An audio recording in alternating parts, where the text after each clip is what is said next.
Okay, I'm gonna start, but maybe we'll just get warmed up slowly because I feel like people might still be trickling in. Um, okay, so for today and Thursday, we're gonna start kind of a new topic, which is matchings. So, and this is like an idea that comes from a lot of different applications. So basically, the idea is you have two sets of vertices as you would in a bipartite graph, and you need to find a way to assign vertices from one group to vertices in the other group. So examples of like problems that fall into this category would be like matching med school graduates to residency programs, or making pairs of roommates among some group of people. So that would not necessarily be a bipartite graph, but you're still looking for like ways to pair up things. And so those are just some examples, but this is like something that comes up a lot in applications. So we'll make a definition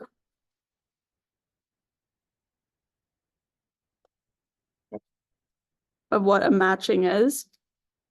So a matching, which we'll usually denote by M in a graph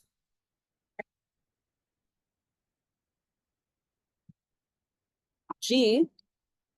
So this is going to be a set of edges, and we want all of them to be non-loop edges. And we also don't want the edges to share any endpoints with each other.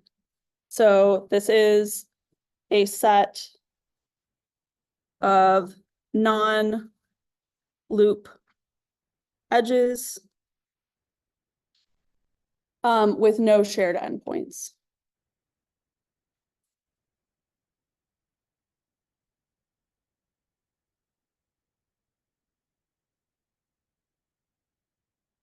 So I'll just draw a few pictures. So in the kind of like bipartite example,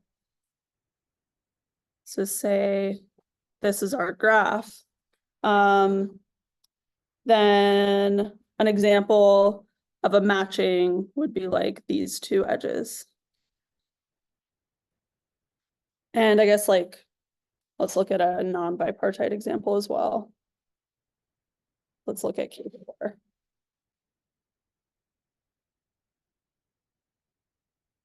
So like this is another choice, another example of a matching.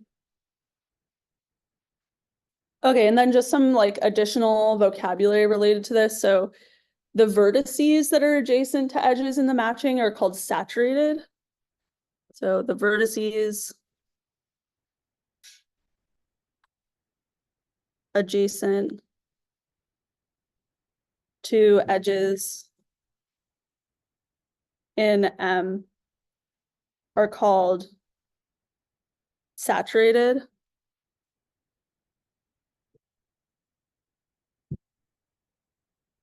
And the other vertices are called unsaturated.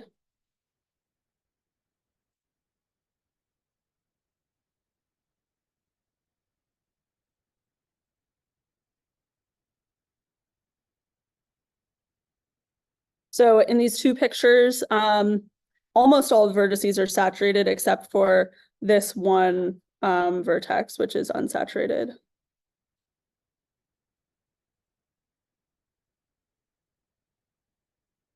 And then the last thing is a perfect matching in a graph is a matching that saturates every vertex.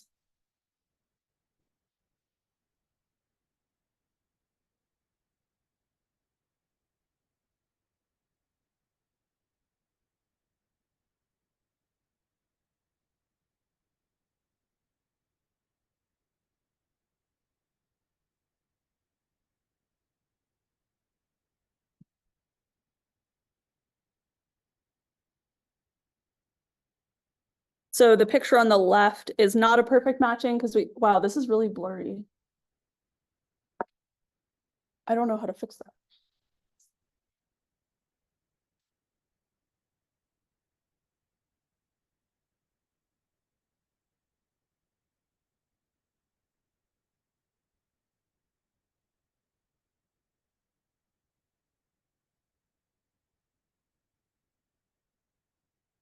is it legible, or would you guys prefer for me to lecture on the whiteboard? It's fine. It's okay, okay. It's not just me, right? Like this looks blurry. No, it looks really blurry. Um. Okay, so right, so where were we? So this graph on the left and it's matching has an unsaturated vertex, so this is not a perfect matching, but the one on the right, every vertex is saturated, so this is perfect. This is.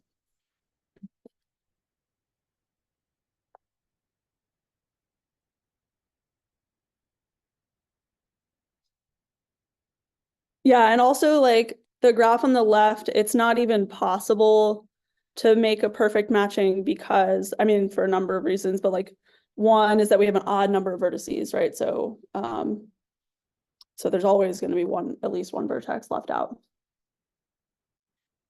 Okay, I'll try to write bigger if I can remember to than normal, just so that this is like more legible. Um, okay, so let's do an example.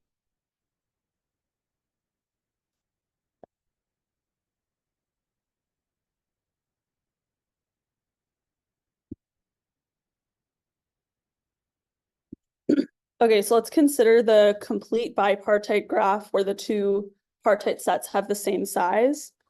So KNN.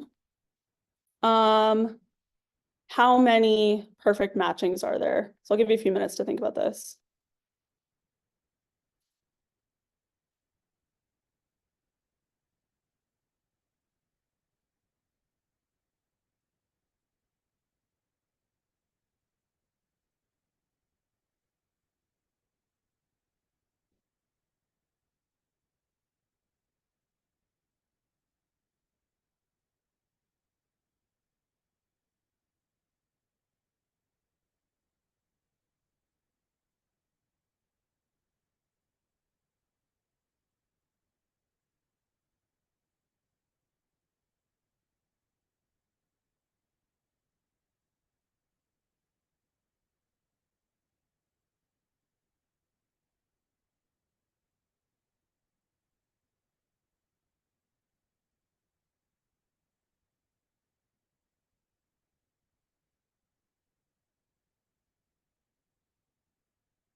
Okay, how many perfect matchings are there? Yeah. Yeah, y n factorial. That's the first one, there's like links to match. Yeah, so like if we start with vertex like this one, x1, we have three choices of where to go. So like let's say we picked y2. Then when we're trying to decide what to do with x2, now we only have two choices. It's like if we picked y1, then for x3, we only have one choice. We're forced to pick y3. So it's going to be n factorial. And this is like the same. So like what is this matching? This is just specifying a bijection between the two sets, right? So that's why it comes out to be the same. So just n factorial. Okay, good. Are there questions about that or any questions about the definition so far in the setup? Okay, let's do another example.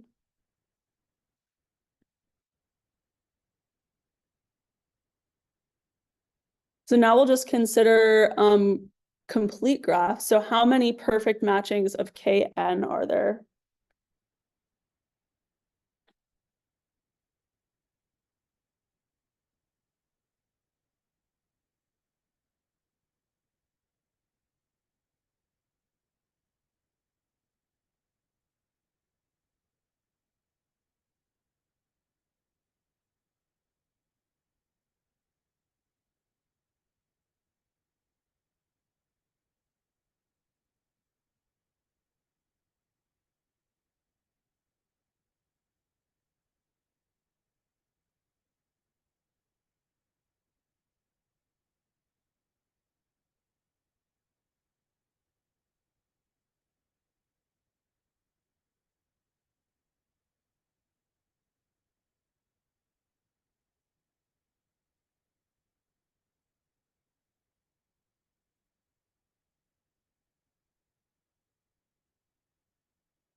Do you guys have an answer already? So what did you come up with? It's just like n minus one times n minus three times n minus five, dot, dot, dot. Yeah, yeah, unless it's, I mean, if the graph has an odd number of vertices, then like, But You- at some point it gets zero, and yes, yeah, okay, yeah. So, okay, so if you have odd vertices, you cannot make a perfect matching because there's an odd number of vertices, like your matching will only cover an even number of vertices. A perfect matching. But if we look at, so let's look at this example when n is 6. So similar reasoning as before, we can start at the first vertex and just look at how many options it has. So that's n minus 1 options for that first vertex. And then whichever one you match it with, then the second vertex now has n minus 1 so this vertex has degree n minus 1, but 2 of the vertices are unavailable. So we have n minus 3 options and so on. So like the next vertex would then have n minus 1, minus 2 options and so on. So you get, this is making sense. So we have n minus 1 times n minus 3 times n minus 5 and so on. All the way down to 1. Or I guess if n was odd, you would end with a 0, so that would also, so the formula still works. Okay, are there questions? Does that make sense?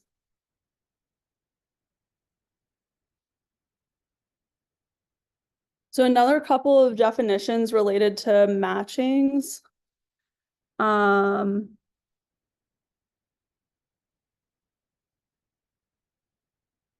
The size of a matching is going to be the number of edges in the matching.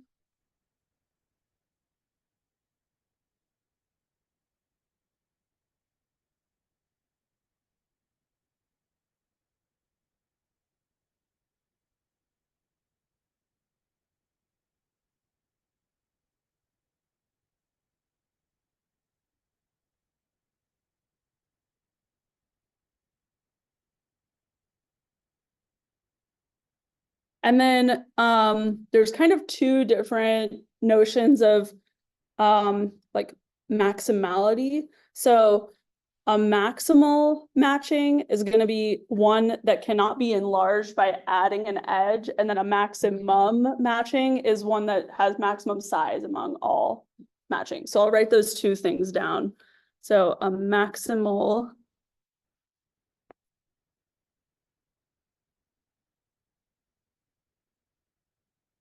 matching is one that you can't enlarge by adding an edge.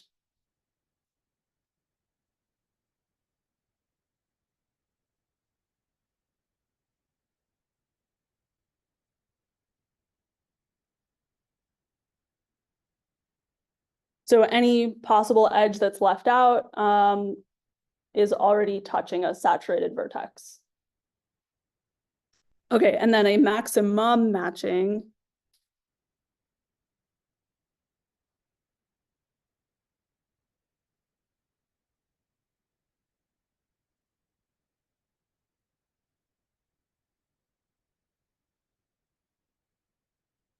is one that has maximum size among all matchings.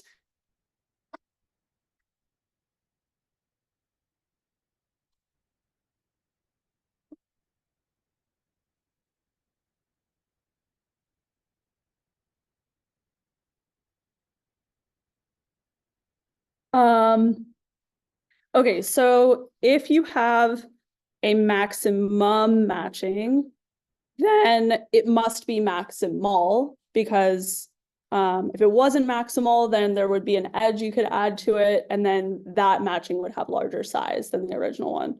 So maximum implies maximal, but it is possible to have a maximal matching that's not maximum.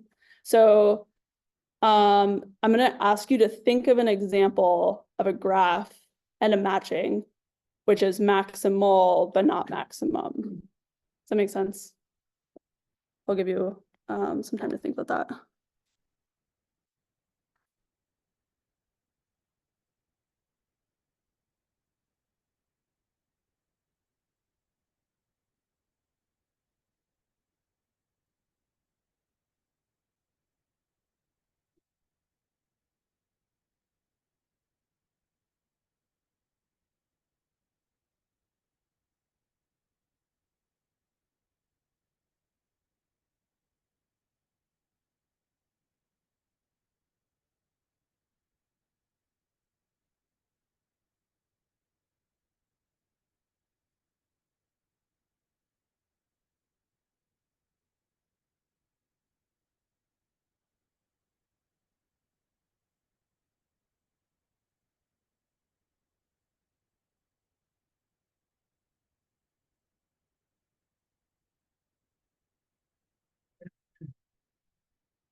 Yeah. It says maximum means you can't enlarge it by adding an edge, Mhm. and still have it be a matching. Yeah, yeah.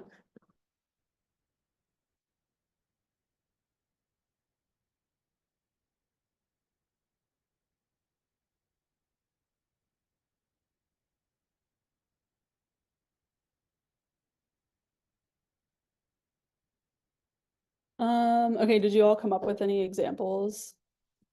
What was yours? Do like a path of 4 vertices, and then if the middle, edge is the matching, and then it's maximal but not maximal. Yeah, I think that this is like the minimal possible example, like the smallest. So, okay, so say this is our matching M. And the graph is this path. Then I can't add either of the two remaining edges because they both touch a saturated vertex, right? So I can't add either edge, but this matching is maximal. But there is a larger matching, namely if I were to have picked the outer two edges. So I'll draw an M prime or something in a different color. So M prime is a maximum matching, showing that the original one M is not maximum. Does that make sense? So maybe I'll write something.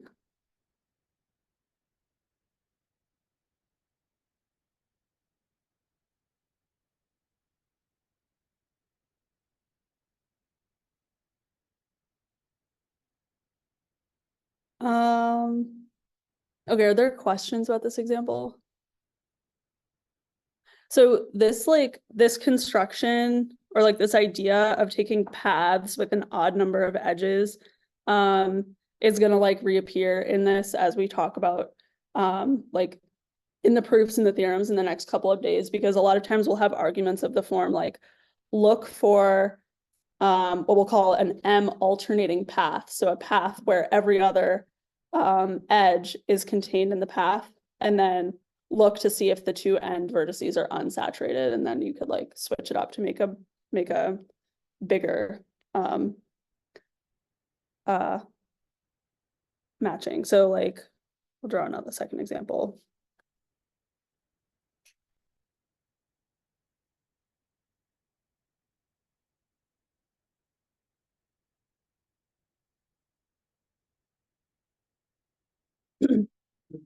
That's like the next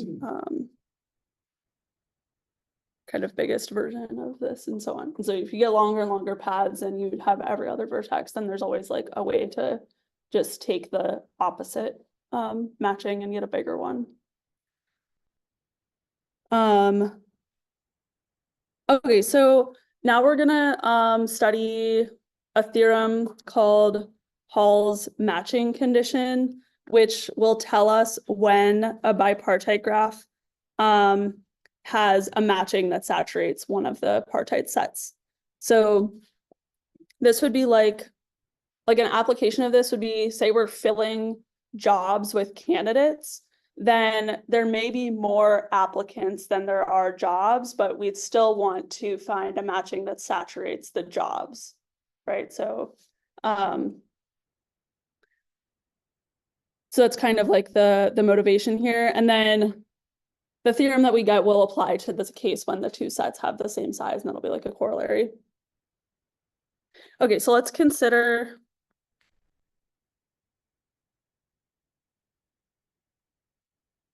a bipartite graph.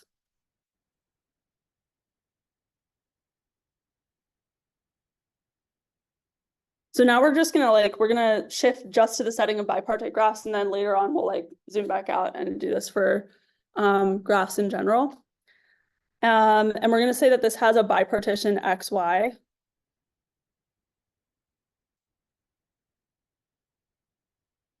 So those are the two vertex sets for the bipartite graph. So let's make the following observation. So if a matching saturates, let's say X. So if a matching M saturates X, then the following condition has to hold. And this is going to turn out to be, so we're going to observe right now that this is a necessary condition, but it's going to turn out to also be sufficient. So, so if a matching M saturates X, then for all subsets of X, so if I look at a subset of the X vertices, there have to be at least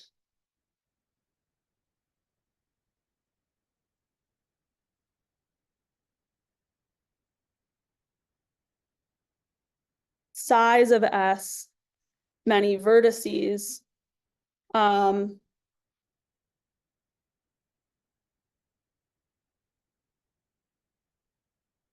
in the neighborhood of S. So what is this? This is the set of guys Y and Y such that Y is incident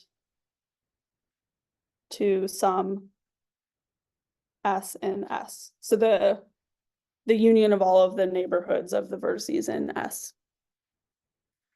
Okay, so let's draw a picture to kind of unpack this. So let's say this is my set X. And this is my set Y. Okay, and then we have a matching that saturates X. So I'll draw that in red. And we might have some other edges as well that I won't picture. Okay, so I have some matching saturating X, so every vertex of X is touched. And then what I'm saying is if I look at a subset of the vertices of X, then maybe I should draw some other edges. We'll just add some.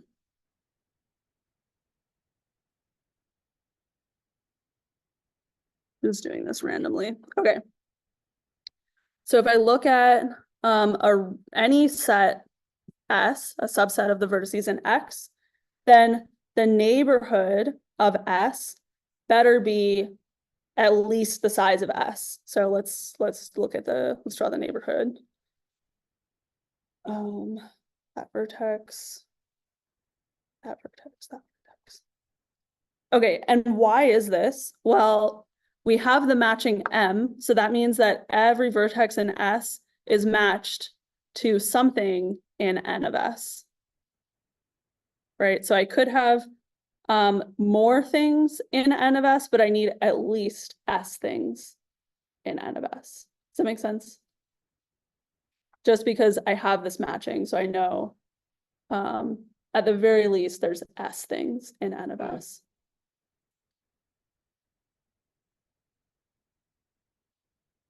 So this is Hall's condition. So I'll just write this separately. So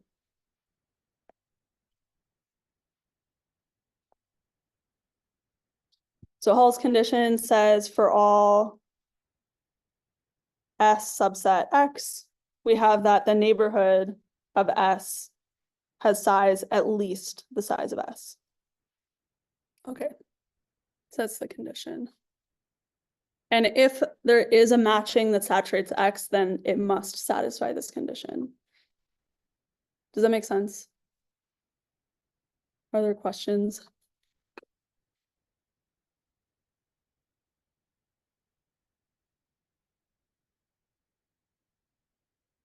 Okay, so here's the theorem. This is called Hall's theorem.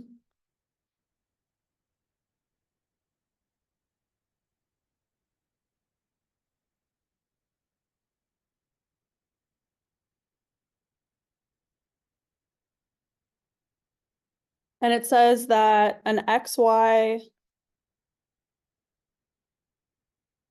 bigraph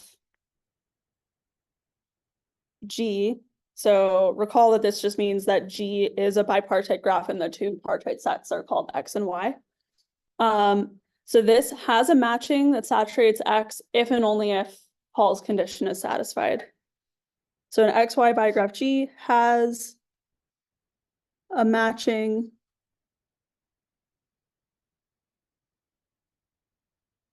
that saturates X if and only if the neighborhood of S is greater than or equal to S for all S subset of X.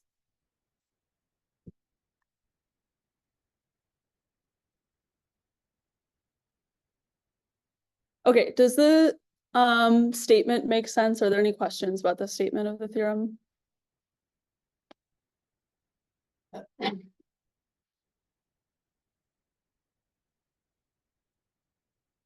Okay, so let's go ahead and do the proof.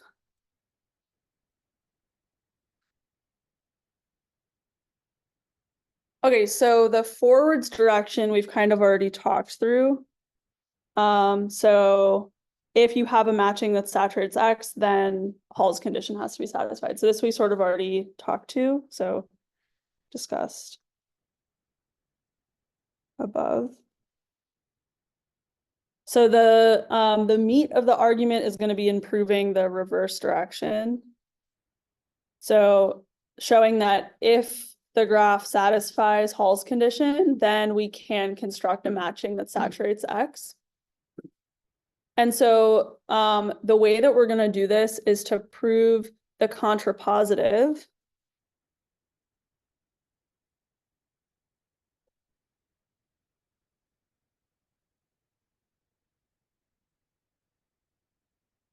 So let's just go ahead and write down that statement so we know exactly what we're proving. So the contrapositive says if G does not have a matching saturating X, then the second half fails. So if G does not have a matching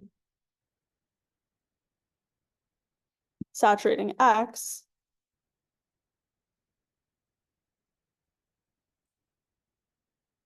then, and we have to negate Hall's conditions, that means that there exists a subset S with neighborhood too small.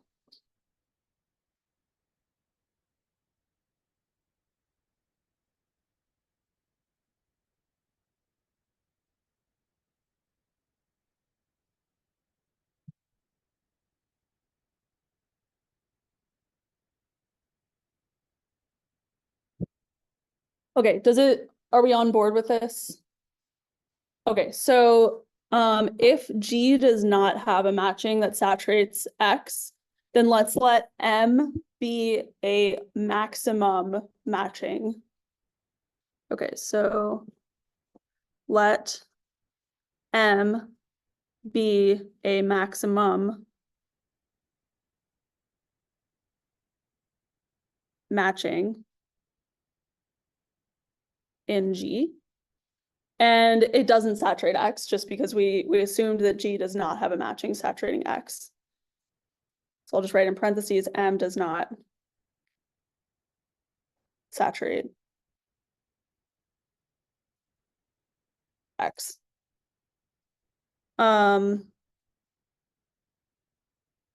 Okay, so we have this maximum matching and we know that it doesn't saturate. So let's let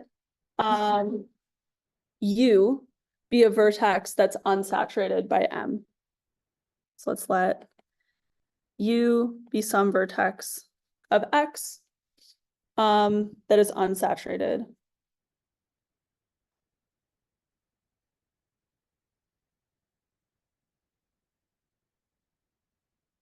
by M.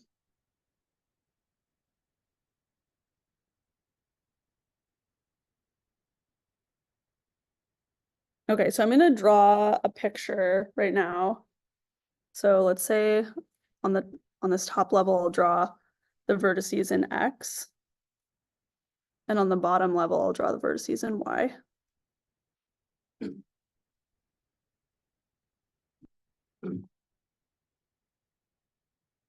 And okay, and I'll draw my matching M.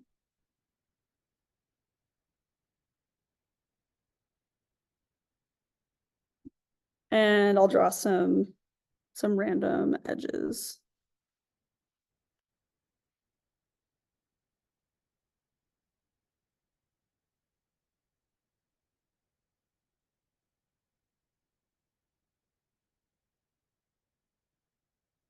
Okay, so I'm gonna let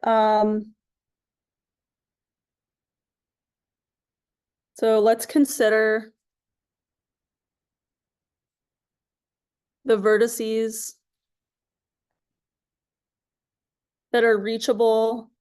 Maybe I should add more edges. Reachable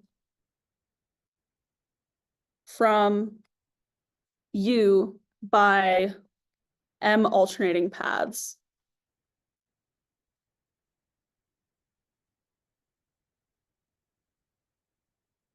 So these are paths starting at U that go through a vertex of M, or sorry, that go through an edge of M at every other step.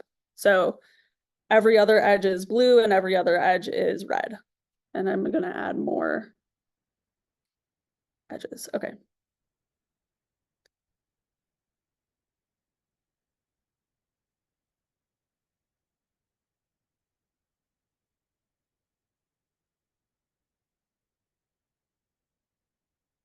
Okay, so for example, this vertex, this vertex, this vertex, all of these vertices are in there and maybe some other ones.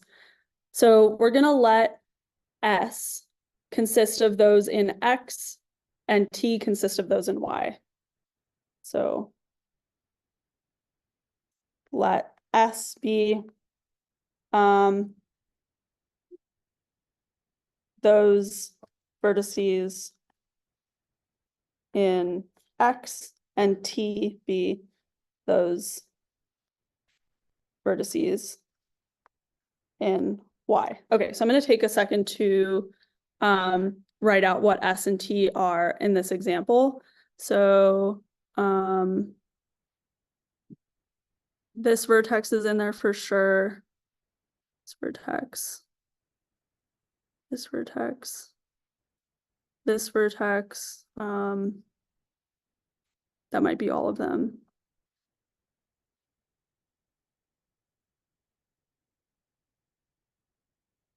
Okay, so I think this is T.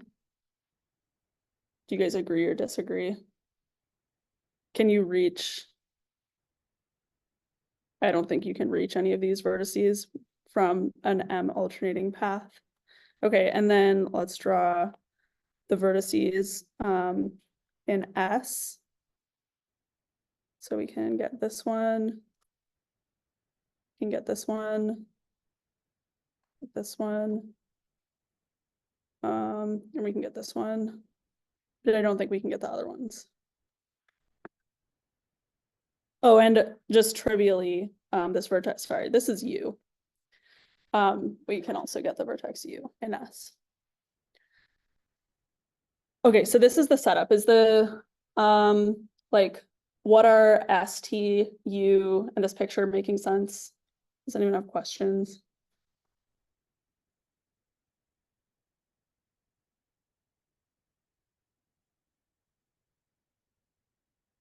I'm gonna bring this picture with us, to the next page.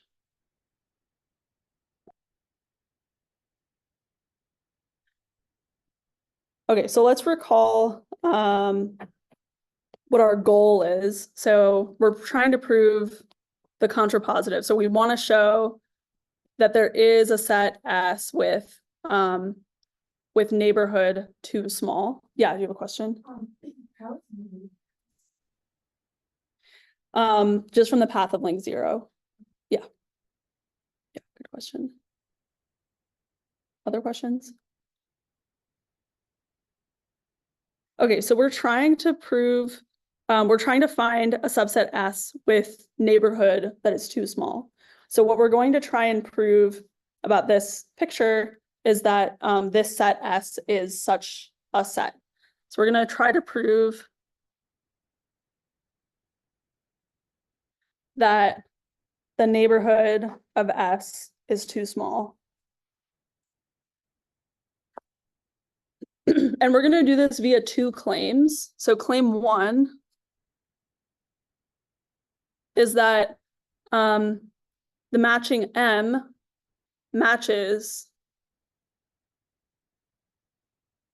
T perfectly with S minus the vertex U. Okay, so that's claim 1. Claim 2 is that T is equal to N of S. So first, I just want to say, like, if we prove these 2 claims, then the result is proved. So if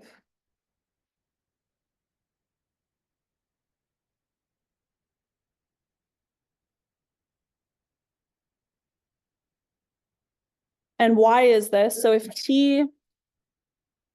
M matches T perfectly with S minus U, then that means that the size of T is S minus 1.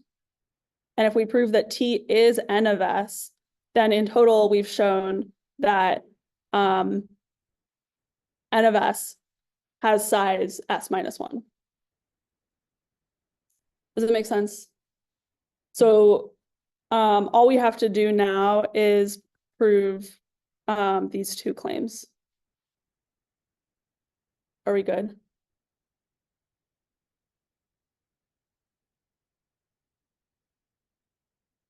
Okay, so let's prove claim 1.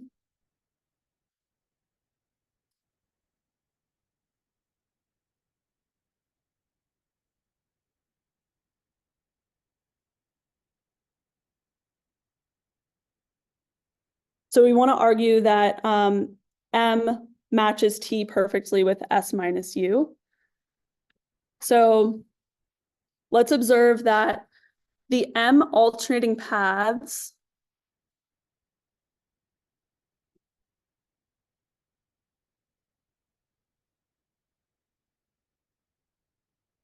from U reach the set Y along edges not in M, so along the blue edges.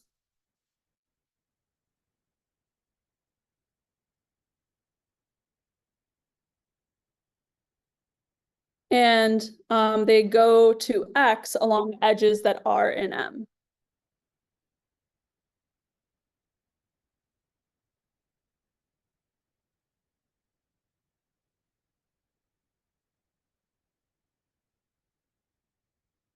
Okay, so let's go back to the picture really quick. So if I have an M alternating path, all this is saying is that whenever we enter Y, we're coming from an edge not in the matching. And when we go to the set X, we're traveling along an edge that is in the matching, just by the nature of this being an M alternating path.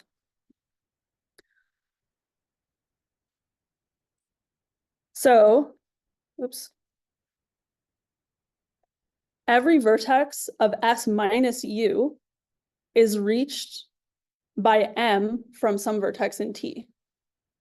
So every vertex of S minus U, Y, these are the ones that are reachable by M alternating paths, non-trivial M alternating paths.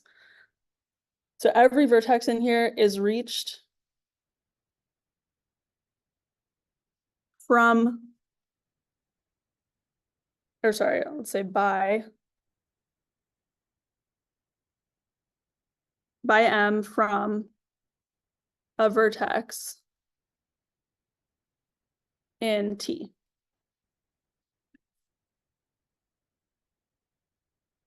I'm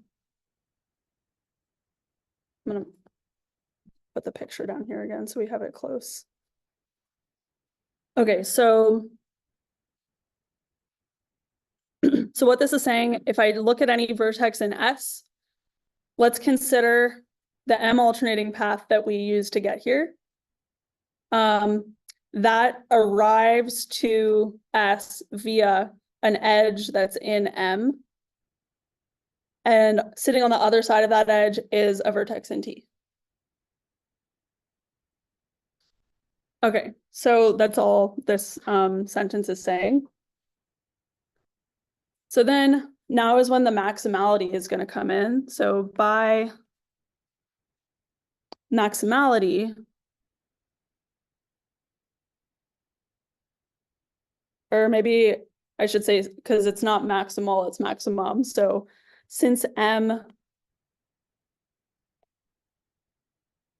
is maximum,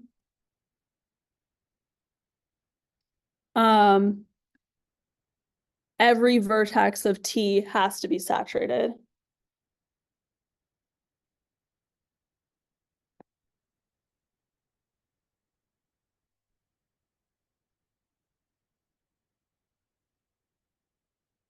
So why is that? So let's say we had some vertex of T that wasn't saturated. Oops. So let's suppose this edge is not in the matching and this vertex is not saturated. So we reach this vertex by some M alternating path. So like this one. Okay. But then we could make a bigger matching by reversing the roles of every edge. Right, so by making the blue edges red in this path and the red edges blue. Does it make sense? It's kind of hard to see because I drew over it, but like, so if this is our path, and this is a vertex that we're supposing is unsaturated, then I can make a bigger matching by switching out the red edges for blue edges in this path. Does that make sense? So maybe I'll write a sentence to justify this. So since M is maximum, every vertex of T is saturated. Suppose this is like Y. Suppose T is unsaturated.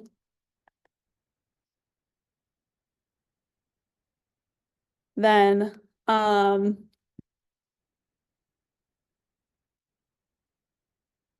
the path, or the M alternating path,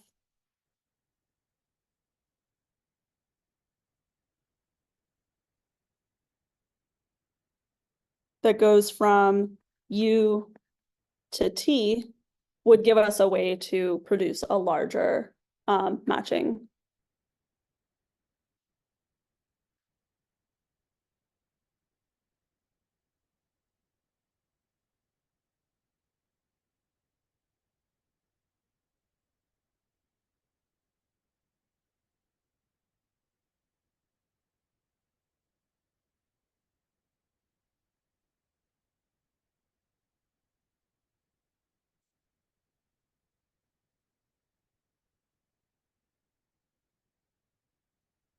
Okay, does, And I believe because U is unsaturated as well, right? yeah. Other questions? Okay, so what were we trying to show in claim 1? We're trying to prove that M matches T perfectly with S minus U. So let's finish the argument. So Thus, an M alternating path that reaches some Y and T extends via M to a vertex of S.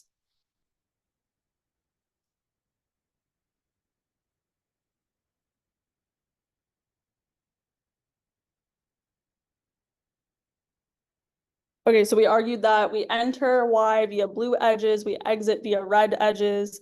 Every vertex in T has a red edge, so that means every time we go into Y, then we can also exit via a red edge. So that means that, hence, the edges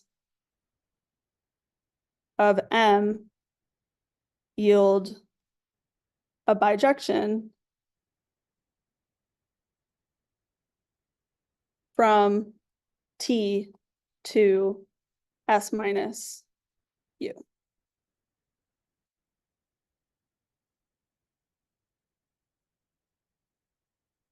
Okay, so that finishes the proof of claim 1. Are there questions?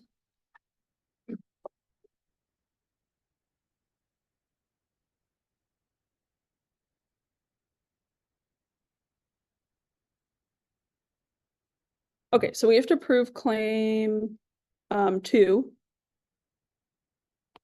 that T is equal to N of S.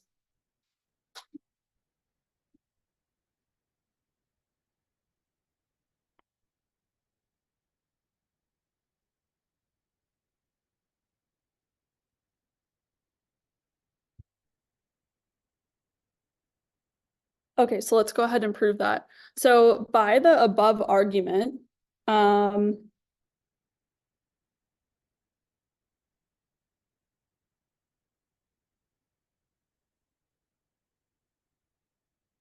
we know that T is a subset of the neighborhood of S. So why is that?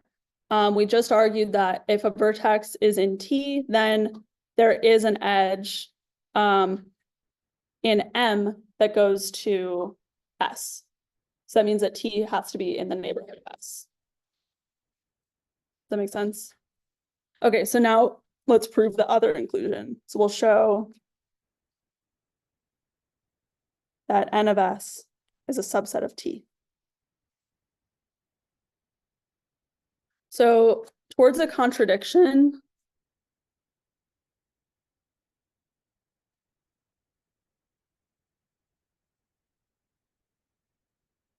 let's suppose that there's some element Y, so suppose we have some element Y in Y minus T. Maybe I should duplicate the picture again. So we have it down here.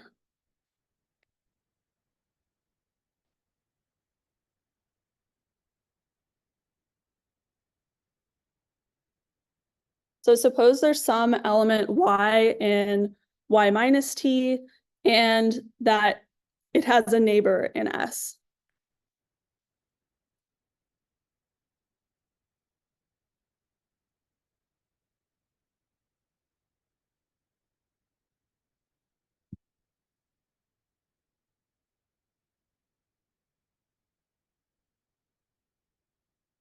Okay, so in this picture,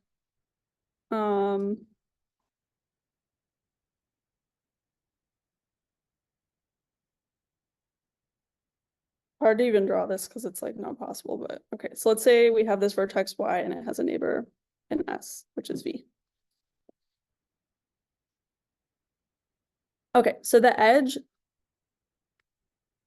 let's look at this edge VY. So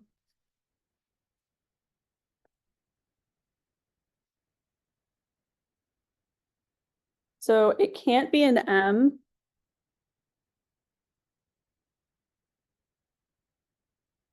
Why is that the case? That Y would be in T. Hmm? because then Y would be a T. Yeah, so we just argued that M matches vertices of T with vertices in S minus U. So we know.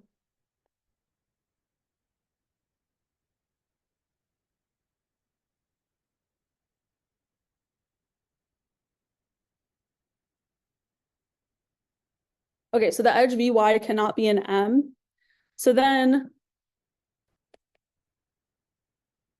given an M alternating path that reaches V, which exists because V is an element of S,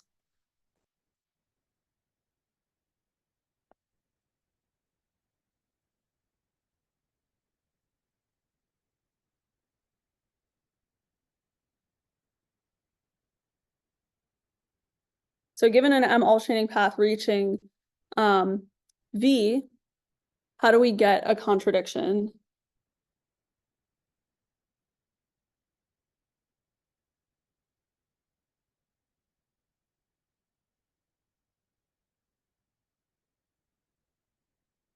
Send it to Y. Yeah, so we can extend the M alternating path via this edge YV to Y. And then that contradicts the assumption that Y was not in T. Right, because if there's an M alternating path that reaches Y, then Y is supposed to be an element of T.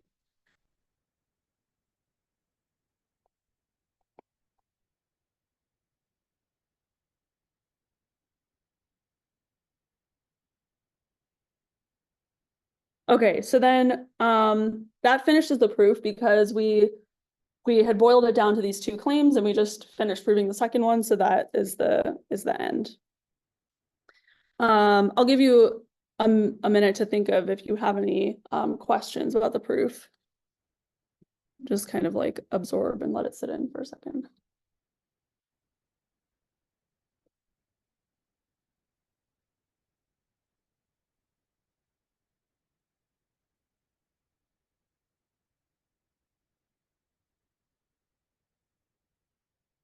Okay, so we have a corollary.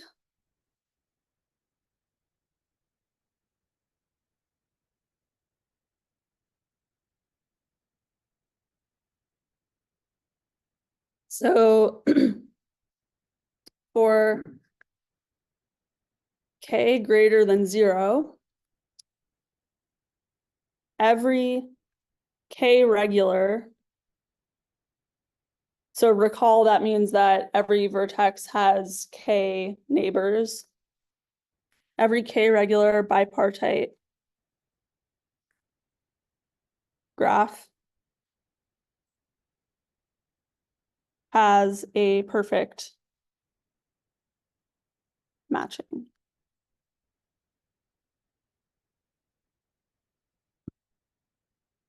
Okay, so I'm gonna give you all time to think about how to prove this, but I'll give you some scaffolding. So here's like the proof in a few steps. So step 1, prove that the two partite sets have to have the same size, so we'll call them X and Y. And then step 2, we'll use the theorem from above, so you'll verify Hall's condition.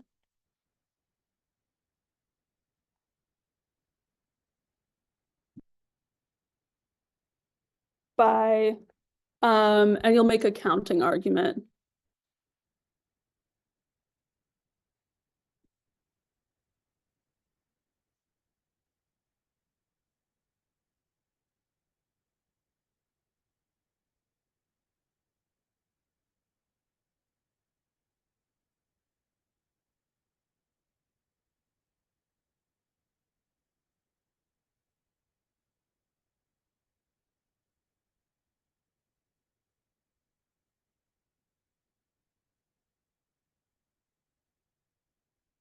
Okay, so, and then I guess step 3, draw the conclusion.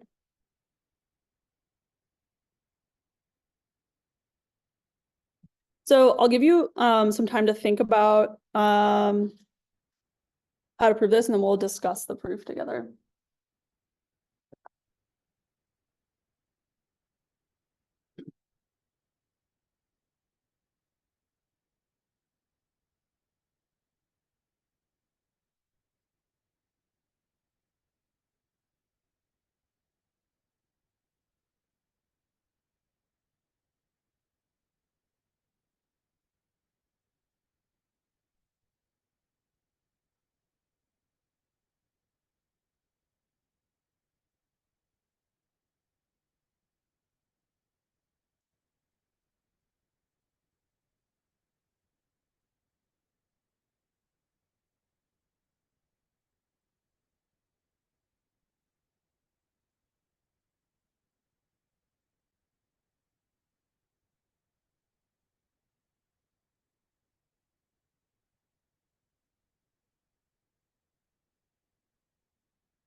Okay, so why do we get that the two partite sets have the same size?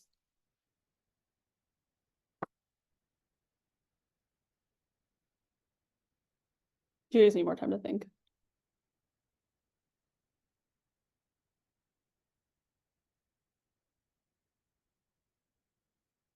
Yeah,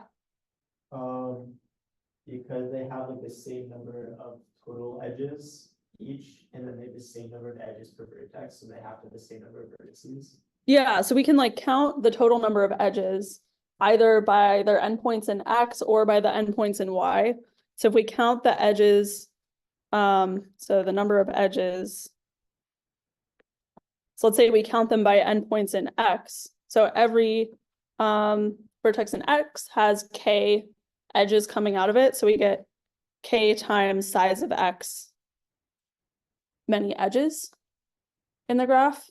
But we could do the same thing with Y. So then this tells us that the size of X is equal to the size of Y. Does that make sense?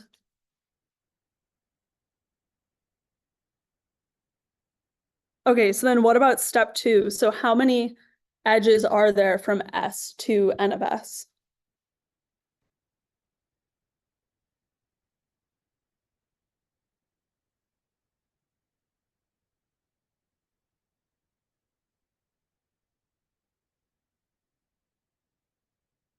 Yeah, That's the number of vertices it has. yeah, so this is gonna be K times the size of S. And then what about, how do we compare this to the number of edges that are incident to N of S?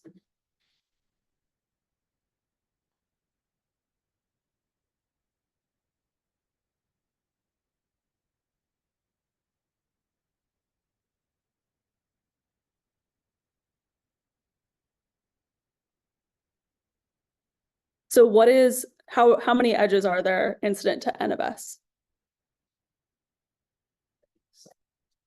Yeah. And then how do you compare these two numbers? Yeah, The first is less, so or less than or equal. yeah, so the edges that are that go from S to N of S are among the edges incident to N of S, right? So we have this inequality. Okay, so that tells me that S, the size of S is less than or equal to the neighborhood of S. Okay, so then how do we get to the conclusion? So we wanted to conclude that the graph has a perfect matching. So what does Hall's theorem tell us?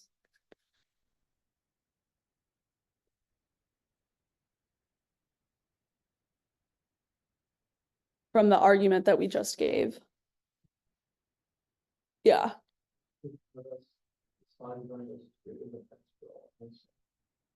Matching the sectors only, since it's true for both, there's one that saturates. yeah, yeah. So what we just argued tells us that we have a matching that saturates X.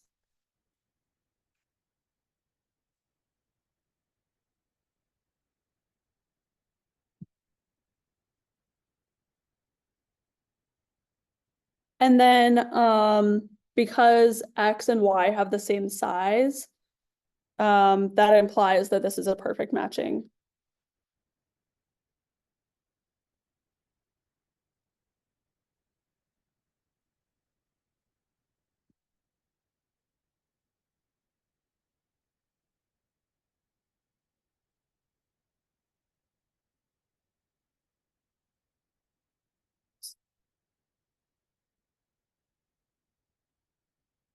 Okay, are there questions about that?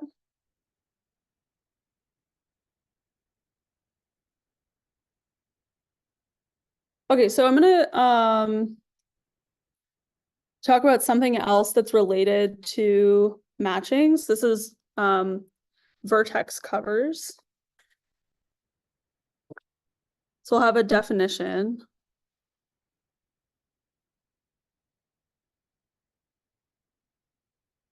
So a vertex cover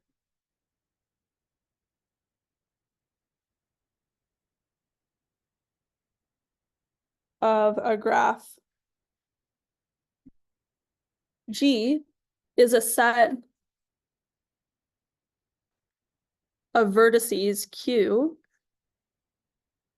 containing at least one endpoint of every edge.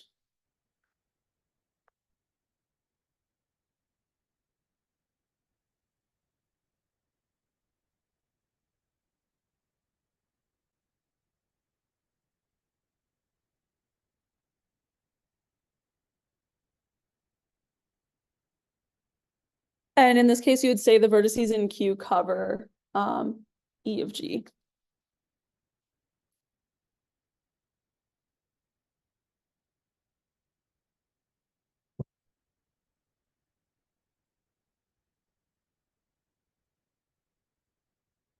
Okay, so let's do an example.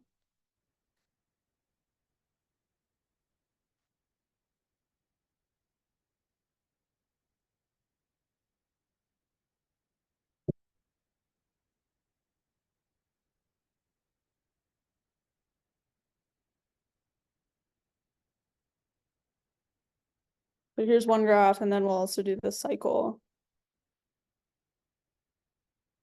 So what's an example of a vertex cover in each of these graphs?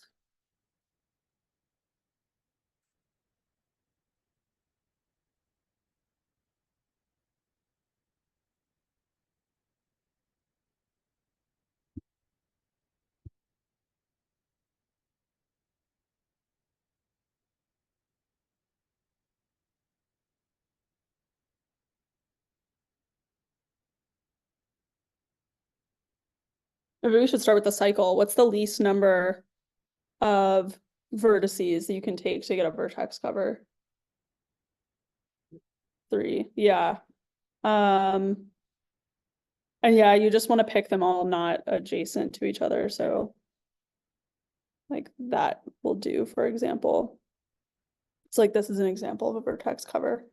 Because every edge in here is incident to at least one of these vertices. Okay, and then what about the graph on the left? What's the smallest possible vertex cover? Yeah, The top right vertex and the lower left vertex. yeah. So if we take these two, that's like a minimal vertex covers.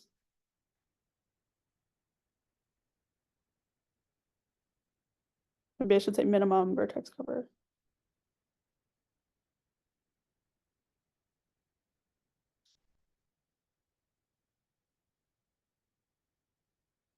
Okay, so the claim here is that this relates to matchings in some way. So I'm going to make two observations. One is that so like let's look at this graph on the left.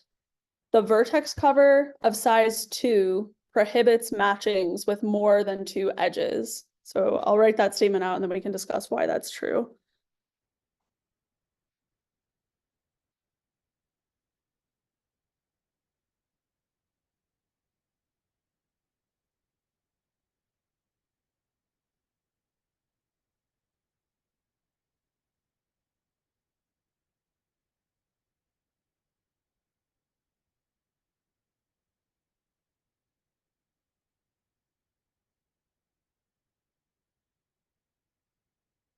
Okay, so why is this true? Why does the existence of a vertex cover of size 2 prevent me from making a matching with more than 2 edges?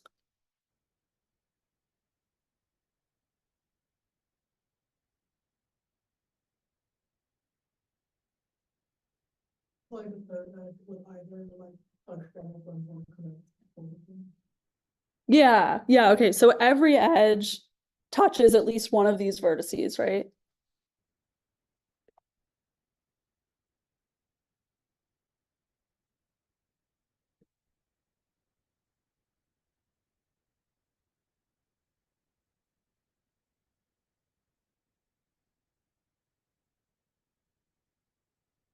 So that means that it's impossible to pick 3 edges that don't touch each other.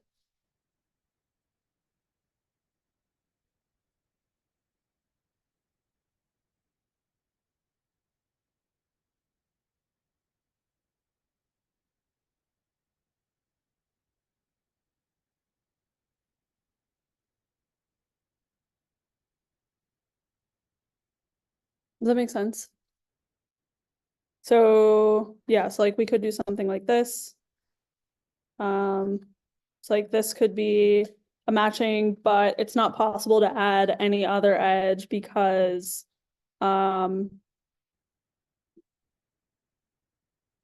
every one of the remaining edges touches one of the vertices that we've already that are in the vertex cover. Does that make sense? Okay, and then kind of like the reverse of this is that, so like let's look at the blue matching.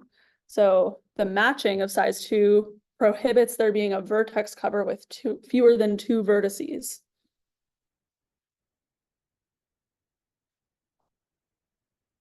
So the matching of size 2 prohibits vertex covers with fewer than 2 vertices. Okay, so why is that true? Maybe I shouldn't keep the picture there. So if I have a matching of size 2, why can't I have a vertex cover with fewer than 2 vertices?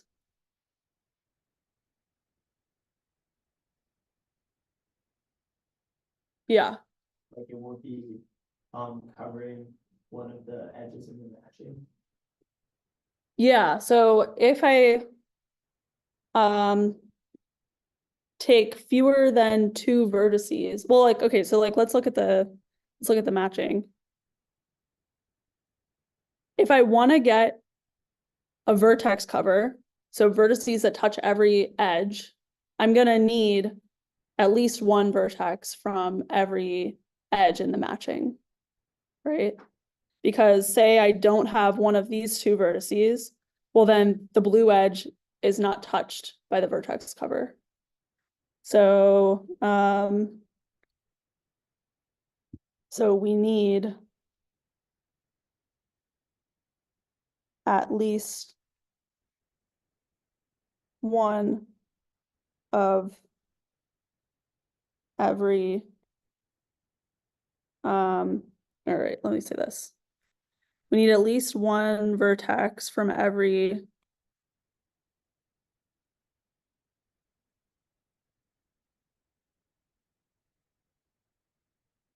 edge in the matching.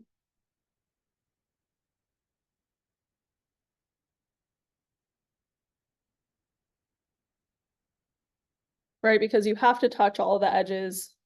So in particular, you have to touch all the edges that are in the matching, and so you need at least 1 vertex from each of those. Yeah, Do both of these extend to n instead of 2? yes, yeah. So okay, yeah, so I'll write down the theorem. So, oh, and let's also just make the observation, like looking at this example with the cycle. So if I made a maximum matching in here, we don't have equality between the size of the maximum matching and the minimum vertex cover. And it's actually possible, so like, yeah, so we have 1 extra vertex in the vertex cover over the number of edges in the matching. And it's possible for that difference to be arbitrarily large. So it's kind of interesting. But yeah, so here's the theorem statement.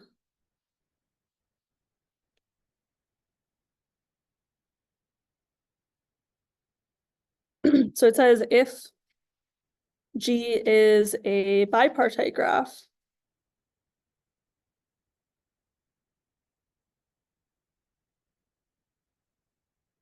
then the maximum size of a matching equals the minimum size of a vertex cover.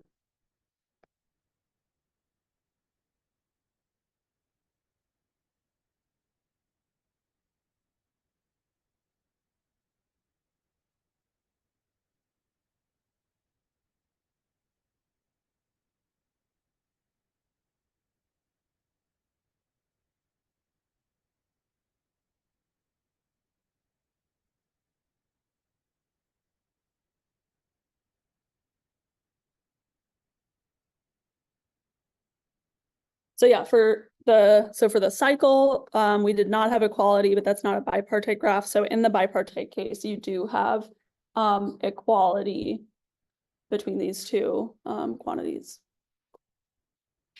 Okay, are there questions?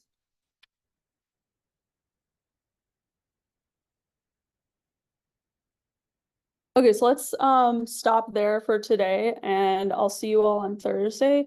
And just as a reminder, the midterm is posted. You can start working on it, and it's due next Monday.